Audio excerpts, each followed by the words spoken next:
His basic problem is he's confusing the role of President of America with 1970s light entertainment comedian at the BBC. And the fact that everyone's tolerated him up to this moment, suddenly they've said, well, look, Donald Trump, he's awful. How could we have told? I mean, he's been campaigning for months and months, and we've never had any indication that he might be thoroughly ghastly in any number of ways. I mean, how were we to know? This is unfair. At what point was it not ludicrous that the presenter of The Apprentice in America could become the Commander-in-Chief? It's like saying the presenter of Have I Got News for You could become Foreign Secretary. Anyway,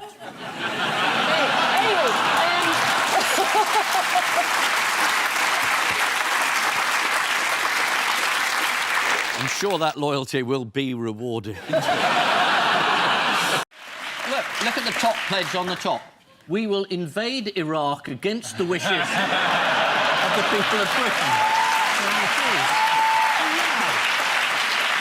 Yeah, but it was Miliband who stopped the invasion into Syria. That's something for him, isn't it? I haven't heard you say much about that. No, because I'm more interested in the previous one, which you were involved in. And we made it clear that's so. We made a mistake, there's no doubt about that. But give Miliband the credit for stopping us doing the same thing with Syria. OK, because Cameron was about to get to do it with the Americans. Yeah, no, I have no problem with that, and Obama You just don't work about it or talk about it. Anyway, that's the difference between us. Yeah. Should we start again? But you say that the manifesto will only just come out, so the candidate can't be expected to know what's in it. Is the manifesto meant to be a massive surprise to Labour candidates? No, but when you get... Well, in our party, you have to get it through the National Executive, and we have a policy making for the manifesto. You don't know necessarily what's coming through. I think some great things have come through, particularly when we're dealing with the Leveson report and what are we going to do about making the press more accountable. Yes, that's quite important. You're going to legislate, aren't you? What we said about that, we will carry out what Leveson said. We wait to see the press... Leveson said nothing about a royal charter. He didn't mention it. I would have thought you, as a journalist, might find that's an important point.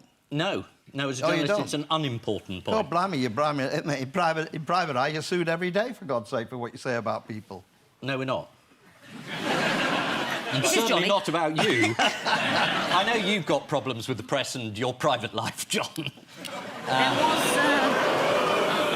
I think the last time you raised it, you got the same move. Why don't you be more specific and say it? Usually straightforward in private eye. What's your complaint? OK, you're very, very unhappy about the press's intrusion into your private life, because they revealed you were having an affair with Tracy Temple. And it was very embarrassing for you. No, it wasn't. God, it wasn't embarrassing. No, I made a mistake. I owned up to it publicly, and I was waiting for this one to come from you. You didn't own up to it publicly. You were revealed as doing it. Hey, I've got an idea. I did it at the Labour conference. Didn't you watch that? You two find a room, and whoever comes out alive is the winner.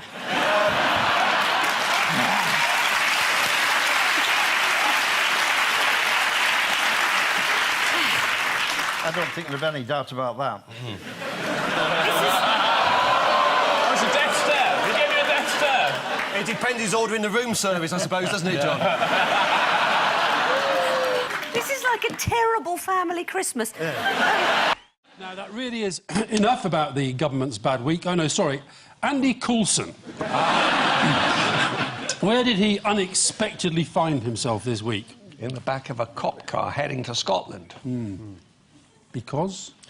Because they want to have a word.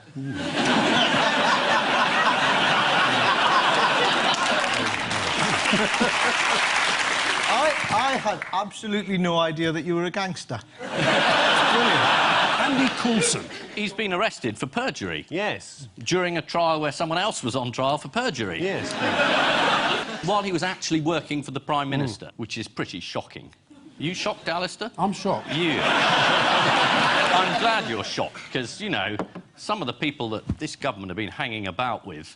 Rebecca Brooks? Know her at all? I do.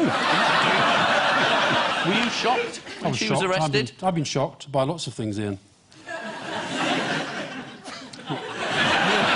He's been charged, though, not just arrested. Yeah. He's been charged. He's been charged. Which is why Ian's being so careful. Yeah. About Andy Coulson, if not about me. Well, they haven't charged you yet.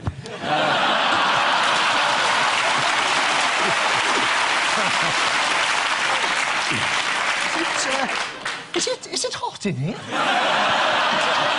In case anyone thinks I'm being gratuitous, I know that Alistair is going to be reasonable tonight because he told Leveson, I am robust, but I'm not a bully.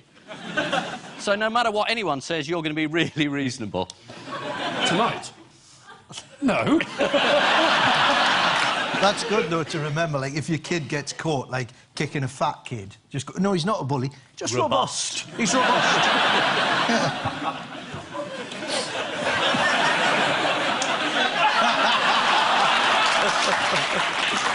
It probably seemed like a good idea when you said yes. What bit did the BBC get wrong? This idea... so I run a company that trains veterans to go into cyber employment. Yeah. And 4 companies away from that, there's a company that's gone bust. Yeah, it's not many companies. It's quite a big company. 4 people being arrested. Big story. It's a big story, but it's got But nothing to do with me. you never... Well, of course not. Not Why would I have interested in anything who to do with provided your financial products? £85,000 salary? Yes, For a and it was 4-hour provided through business in that company that company generated. That How had does nothing to do training with veterans LCF. make enough money to earn you 85 Because if you train them in cyber security, and they have specialist skills, they go into FTSE 100 companies and they earn quite a lot of money in cyber security. I sound like a right bastard, don't I, doing this whole sort of veterans employment thing? No, it's not the veterans bit. It's the £85,000 for a 4-hour job. I know. when if you I really know what wanted to help- I know what you're thinking, because you're I'm thinking, why don't you do it for free? I know, because you get 20 grand for 2 hours tonight, don't you? Yeah, but the people who've lost money out of this company Yeah. are very cross with you. It's about your behaviour and the fact that you didn't know and didn't ask as a non-executive director, where does the money come from for this I did company? ask where it came from, and it came from the business that's generated by the business that we do. They were providing the money that kept your company going. No, and they you didn't. were a non-exec. No, they didn't. That's why the BBC are being sued for libel, because no money went from that company into Crucial Academy. But it did, though. OK, well, you can keep saying that, but it really didn't. It No, still no, didn't. I'm just saying the chain... This is one for Judge Rinder, I think. Yeah. I am merely trying to establish the facts. You say you're going to sue the BBC for reporting a story that everybody else has run, and you say that's not how the money got there. I am absolutely sure that not a single penny has come from LCF and gone into Crucial Academy. If it has, Well, I it would hasn't leave. gone directly in. It's gone in through a series of No, other companies. directly or indirectly. If it had, I would leave. Any All more? right, well, we'll see what happens. This is like all of my Christmas dinners with my family. Remember Anne Widdecombe?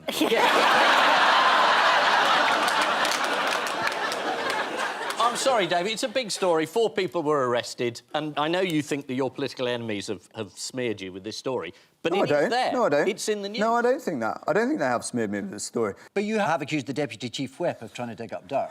The Deputy Chief Whip has decided to go and ask friends of mine that I served with in the military whether or not things in my book were correct, and obviously I found out, wasn't overly pleased. That book was signed off by the parents of individuals who were killed in that war and who fought with me and my soldiers, but obviously not good enough for the Deputy Chief Whip. And when I confronted him about it, he claimed that was his job, to kick the tyres. And when I spoke to my friend, who he had actually spoken to, he hadn't done anything like that at all. He'd tried to get some dirt and blackmail me to vote for the Prime Minister's deal in January. That's why they did it, to try and force your vote. Yeah. Right. Nice place, politics. Yeah, it sounds great. Yeah. Why did I sign up? Why did you? Yeah. Like Anne Widdecombe. Remember her?